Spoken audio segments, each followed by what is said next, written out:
마블 시네마틱 유니버스의 새로운 히어로이자 세 번째 어벤져스 영화에 출연이 확실한 닥터 스트레인지. 그의 첫 번째 솔로 영화 닥터 스트레인지는 개봉 첫 주에 200만 명 이상의 관객을 불러 모으며 흥행 중입니다. 그래서 준비했습니다. 닥터 스트레인지 제작에 관한 흥미로운 이야기 10가지. 스포일러가 있으니 영화 관람 후에 보실 것을 권장드리며 바로 시작합니다.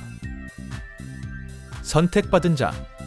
마블 스튜디오는 사실 히어로 영화의 주인공 역할에 슈퍼스타를 고용하진 않습니다. 오히려 제일 어울리는 배우를 찾아내서 그 사람을 슈퍼스타로 만들어 왔죠.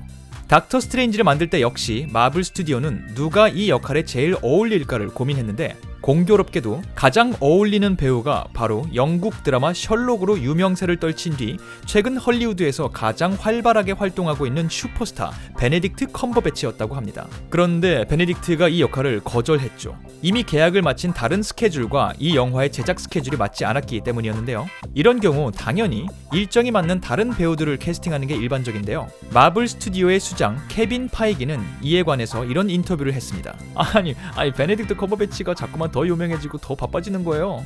그래서 다른 배우들을 섭외하려고 하긴 했었거든요. 근데 이것도 해보고 저것도 해봤는데 결과적으로 베네딕트 컴버배치에게 모든 일정을 맞추는 게 답이라는 결론이 나오더라고요. 그래서 실제로 영화의 제작 일정이 전면 연기되었고요. 이미 계약되었던 다른 스케줄들을 다 마친 베네딕트 컴버배치는 마블의 세계에 당당하게 입성할 수 있었다고 합니다. 그러니까 될 사람은 뭘 해도 된다는 거죠. 내가 나와 거래한다. 영화 후반부 지구를 습격하는 도르마무는 닥터 스트레인지의 거래를 하러 왔다 무한 도돌이표의 함정에 걸려 습격을 멈추는데요. 이때 잠깐 등장한 도르마무의 얼굴은 닥터 스트레인지를 연기한 베네딕트 컴버배치가 직접 연기했다고 합니다. 제작진은 이게 상징적으로 영화에 잘 어울린다고 생각했다고 하네요. 도르마무의 목소리는 무명의 영국 배우가 녹음했다고 전해집니다. 애드립 캐스팅. 영화 초반부 도서관 사서인 웡과 친해지기 위해서 닥터 스트레인지는 한 단어 이름으로 활동하는 팝스타들을 거론합니다. 그리고 웡을 두 번째로 봤을 때는 아예 비욘세라고 부르죠. 최근 한 인터뷰에서 베네딕트 컴버배치는 이게 그냥 즉흥 연기를 하던 중에 나온 이름이었다고 밝혔습니다. 결과적으로 비욘세는 이름뿐 아니라 노래까지 영화에 등장했으니까 나중에 베네딕트 컴버배치를 보면 밥은 한번 사야 되지 않을까 싶네요. 사실은 세 번째. 닥터 스트레인지는 사실 이전에 이미 2번이나 실사화된 적이 있습니다.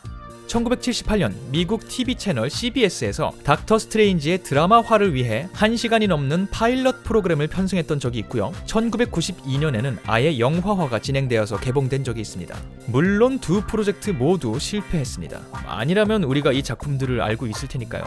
1978년 작품의 경우 닥터 스트레인지의 복잡한 세계관을 옮기는 데 실패해서 작품 중반부까지 마치 의학 드라마같이 의사 스트레인지가 환자들을 잘 보살피는 모습을 보여주면서 정규 편성에 실패했다고 하고요. 1992년 작품의 경우 영화가 제작되기도 전에 판권의 유효기간이 만료되어서 이름부터 설정까지 조금씩 바꾼 뒤에 닥터 모드리드라는 이름으로 영화가 완성되고 조용히 사라졌다고 합니다. 그만큼 창작자들에게는 매력적이면서도 실제로 만들기는 어려운 소재였던 모양이죠. 투자의 힘. 앞선 실사화의 실패를 겪지 않기 위해서 마블 스튜디오는 이번 영화를 추진하면서 배우 섭외만큼이나 감독 선정에도 심혈을 기울였습니다. 멀티 유니버스와 마법이라는 세계관을 그럴싸하게 현실 세계에 구현해줄 사람이 필요했으니까요. 그렇게 여러 감독을 저울질하고 있다는 소문이 무성하던 가운데 닥터 스트레인지의 오랜 팬이었던 스콧 데릭슨 감독은 이 작품의 감독을 너무 맡고 싶어서 자비를 들여서 영화의 컨셉 비디오를 직접 만들었고 이를 마블 스튜디오 측에 보여줬다고 합니다. 그리고 감독직을 따냈죠. 네, 꿈을 위해선 투자를 해야 한다는 소중한 교훈을 전해주신 감독님입니다. 화이트워싱.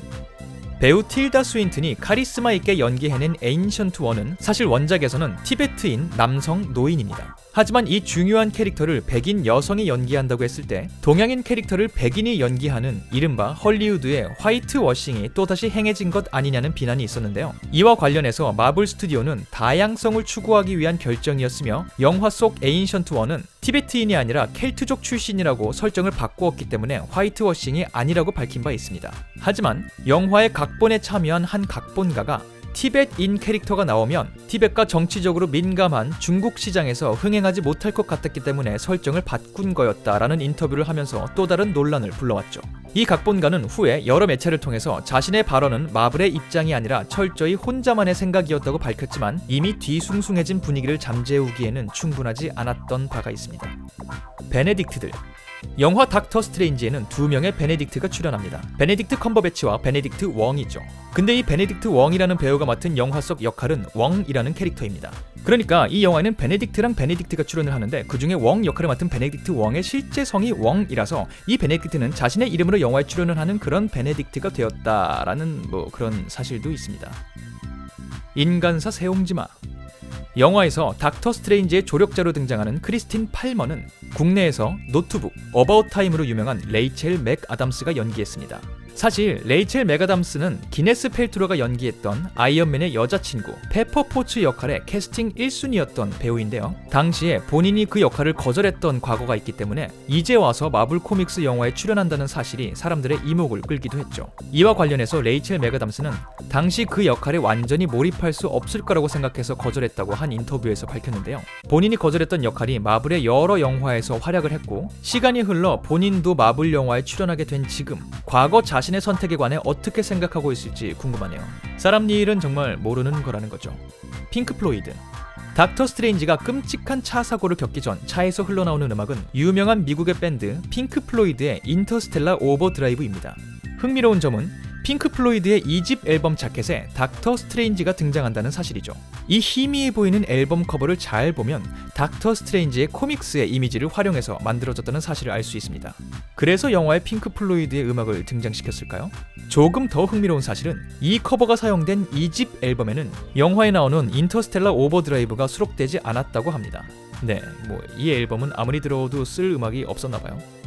억양.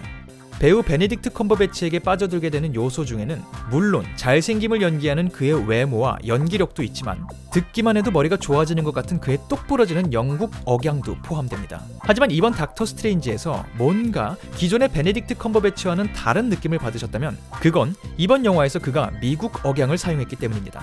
닥터 스트레인지의 예고편이 처음 공개되었을 때 해외에서는 베네딕트 컴버배치가 미국 억양을 구사하는 걸 보고서 걱정이 조금 된다는 반응도 있었지만 영화가 개봉된 지금 관련해서 큰 논란이 없는 걸로 봐서는 미국인들도 인정할 만한 미국 영어를 구사했던 모양이죠. 사실 많은 영국 배우들이 헐리우드 영화에 출연하기 위해서 미국 억양을 사용하고 있으며 베네딕트 컴버배치 역시 이미 몇 편의 영화들을 통해서 미국 억양을 선보인 바 있습니다. 네, 그렇게 미국 배우들의 일자리가 하나씩 없어져 가고 있다라는 그런 얘기죠.